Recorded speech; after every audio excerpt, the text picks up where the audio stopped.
So hello everyone, নিয়ে চলে এসেছি তোমাদের জন্য আর একটা নতুন ভিডিও। তো দেখতেই পাচ্ছ আজকে আমি বেরিয়ে গেছি একটা জায়গায় যাওয়ার উদ্দেশ্যে। হ্যাঁ, আমি কিন্তু আজকে এসেছিলাম মধ্যমগ্রাম ঝুলন উৎসবে। আর এবছরের মতো 2024-এ কিন্তু শুরু হয়ে গেছে ঝুলন উৎসব, আর যেটা মধ্যমগ্রাম একদম সুভাষ মাঠে মধ্যমগ্রাম চৌমাথার পাশেই হচ্ছে। তো আজকে তো চলে এসেছি ঝুলন উৎসবে, আর তোমাদেরকে মেলাটা পুরো ঘুরে দেখাবো এবং ঝুলন উৎসবটা কীভাবে হচ্ছে সেটাই তোমাদেরকে দেখাবো। তো দেখতেই পাচ্ছ কথা বলতে বলতে তো একদমই মেলার ভিতরে ঢুকে গেছে, আর যেখানে ঝুলন উৎসবটা পালন হচ্ছে সেখানেই তো পৌঁছে গেছি। তো ফার্স্টে এসে ঢুকতেই দেখলাম যে এরকম একটা বুকের স্টল রয়েছে, যেখানে কিন্তু গোবিন্দকে নিয়ে সব কিছু লেখা রয়েছে সেই তার বিষয়ে। তো দেখতেই পাচ্ছ। তো চলো তোমাদেরকে সামনে থেকে আগে রাধা গোবিন্দের দর্শন করিয়ে দিই। রাধা গোবিন্দ কিন্তু এখানে খুব সুন্দরভাবে সেজে উঠেছে। তো চলো আগে দর্শন করে নাও।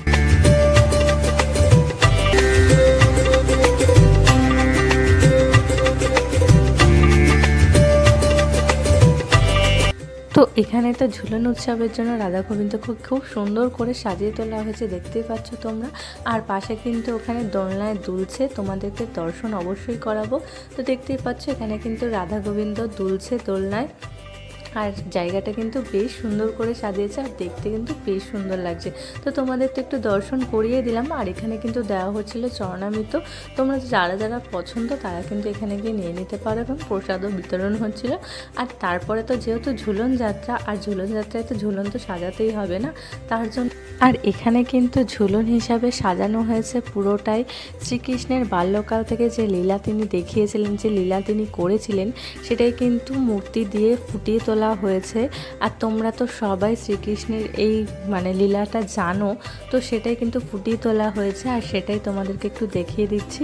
খুব সুন্দর করে কিন্তু এখানে ঝুলন যাত্রা হিসাবে সাজানো রয়েছে। তো চলো একটু দেখে নাও।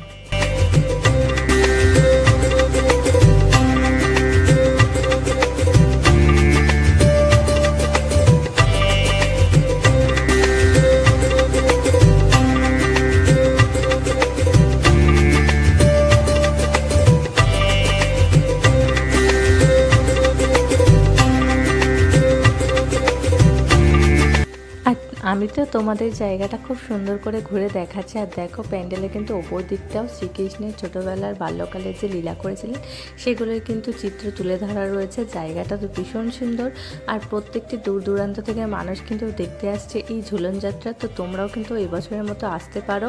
আর এই ঝুলন যাত্রা থাকবে কিন্তু 23শে আগস্ট থেকে 7ই সেপ্টেম্বর অবধি। এর মধ্যেই কিন্তু তোমরা এসে ঝুলন যাত্রা দর্শন করে যেতে পারো 2026-এর।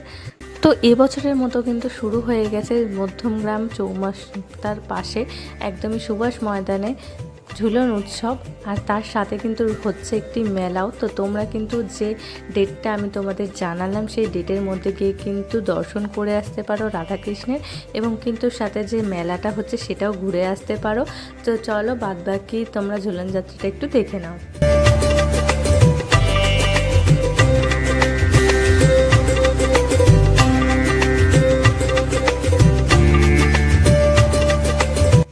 তোমাদের তো আমি পুরো জায়গাটা ঘুরে দেখালাম। তো তোমাদের কেমন লাগলো অবশ্যই জানিও। আমার তো ভীষণ ভালো লেগেছে, তার জন্যই কিন্তু পুরো জায়গাটা ঘুরে তোমাদেরকে দেখালাম। আর তোমরা যারা আসবে মনে করছো তারা কিন্তু অবশ্যই আসতে পারো। আর যে কদিন কিন্তু মেলা আর এই উৎসবটা থাকবে সে কদিন কিন্তু এখানে একটা সাংস্কৃতিক অনুষ্ঠান হচ্ছে, তোমাদের একটু জুম করে দেখিয়ে দিলাম। আর এখানে কিন্তু তোমরা প্রত্যেক দিনই কীর্তন শুনতে পারবে। তো যারা মধ্যমগ্রামের আশেপাশে থাকো, তো যারা এখনও অবধি জানো না যে এখানে ঝুলন উৎসব হচ্ছে বা একটি মেলা শুরু হয়ে গেছে, তো তারা কিন্তু একদিন গিয়ে ঘুরে আসতে পারো। তো ভীষণ ভালো লাগবে। তো আমি তো তোমাদের যতটা ইনফরমেশান দেওয়ার কিন্তু দিয়ে দিলাম, আর আমি ঘুরে দেখলাম, তোমাদেরকেও দেখালাম। তোমাদের কেমন লাগলো অবশ্যই জানিও। তো চলো, আমার তো এখন দর্শন হয়ে গেছে, তার জন্য কিন্তু আমি একটুখানি মেলাটা ঘুরতে চলে গেছিলাম। আর অন্যরকম যেমন সাধারণ মেলা হয়, এটাও কিন্তু একটি সাধারণ মেলা বসেছিল। তো তোমাদের একটু মেলাটা ঘুরে দেখা। আর এখানে কিন্তু শ্রীকৃষ্ণের প্রচুর বই পাওয়া যাচ্ছিলো, শ্রীমদ্ ভগবদ্ গীতা থেকে শুরু করে আরও অনেক কিন্তু শ্রীকৃষ্ণের যে বাণী লেখা ছিল সেই রকমই বই পাওয়া যাচ্ছিলো। তো তোমাদের যাদের যাদের লাগবে অবশ্যই কিন্তু এখান থেকে পারচেস করে নিতে পারো। তো ঘুরতে ঘুরতে তো চলে এসেছিলাম এরকম একটা মূর্তির দোকানে, আর এখানে তো মূর্তিগুলো জাস্ট অসাধারণ লাগছিলো, তোমাদের একটু জুম করে দেখিয়ে দিলাম। তো আমার তো এই মূর্তিগুলো ভীষণ ভালো লাগে, তোমাদের কার কার ভালো লাগে অবশ্যই জানিও। তো দেখতে পাচ্ছ এখানে যেমন মেলা বসে সেরকমই মেলা বসেছিল, তাই জন্য কিন্তু তোমাদের একটুখানি ঘুরে দেখিয়ে দিলাম। আর যেহেতু এখন বর্ষা কাদা, তার জন্য কিন্তু জাস্ট দেখো কি সুন্দর মেলাটা কিন্তু খুব ভালোভাবে তৈরি করেছে। আর নিচে দেখো যে প্লাইগুলো পেতে দিয়েছে যাতে একদমই কাদার মধ্যে ঘুরতে না হয়। তো দেখতে পাচ্ছ তো অনেকটা তো ঘুরে ফেলেছি, আর আমার মুখ চোখের অবস্থা থেকে বুঝতেই পারছো অনেকটাই ক্লান্ত হয়ে গেছি। তো তারপরে মেলায় এসেছি, পেট পুজো করবো না এটা তো হতেই পারে না। তো তারপরে কিন্তু চলে এসেছিলাম এই কুলহাট পিৎজা খেতে। আর আমি কিন্তু এটা ফার্স্ট টাইম ট্রাই করছি। দেখতে পাচ্ছ আমি কিন্তু নিয়েছিলাম চিকেন পিৎজা। আর দেখো এটা তো মাটির ভাঁড়ে দিয়েছিল, আর জাস্ট দেখতে তো দারুণ লাগছে। তো আমি তো ফার্স্ট টাইম ট্রাই করছি, তো তোমাদেরকে জানাবো যে খেয়ে এটা কেমন লাগে। আর এটার দাম নিয়েছিল কিন্তু 140 টাকা। তো তোমরাও কিন্তু গিয়ে ট্রাই করতে পারো। আমার তো বেশ ভালো লেগেছে খেয়ে প্রথমবার খাওয়ার পরে।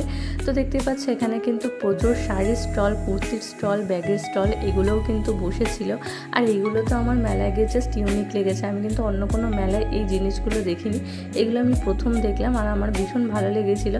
আর এই টয়েসগুলো তো বেশ ভালো লাগছিলো। তো তোমাদের তো মেলাটা পুরোটাই ঘুরে দেখালাম, কেমন লাগলো অবশ্যই জানি। তো আমি তো মেলাটা ঘুরছি আর তোমাদেরকে দেখাচ্ছি, শেয়ার করছি। তো যতটা পারলাম আমি কিন্তু তোমাদের সঙ্গে শেয়ার করলাম।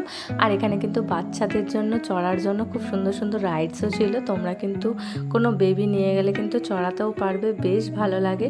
তো ভিডিওটা কেমন লাগলো অবশ্যই জানাতে ভুলো। এই মেলাটা কোথায় হচ্ছে এবং কবে থেকে কত অবধি থাকবে সব কিছু তো শেয়ার করে দিলাম। তো আজকের জন্য টাটা, দেখা হচ্ছে খুব শীঘ্রই নেক্সট কোনো ভিডিওতে। তো আজকের জন্য টাটা।